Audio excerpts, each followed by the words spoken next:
गाँव में लिहाले जनमावा सुनले होखवा हरेंद्र के नामवा तीना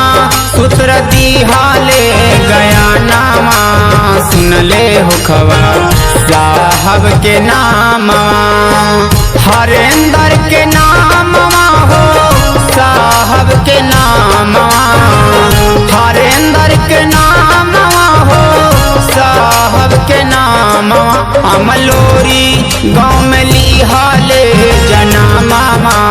सुनले होखवा हरेंद्र के नामवा तीना सूत्र दिहाले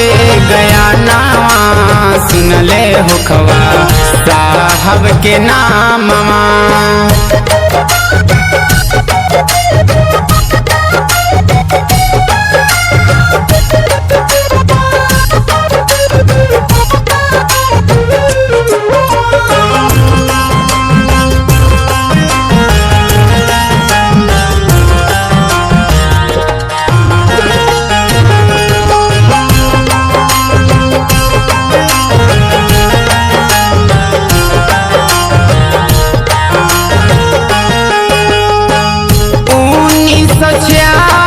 में लिहाले जनमावा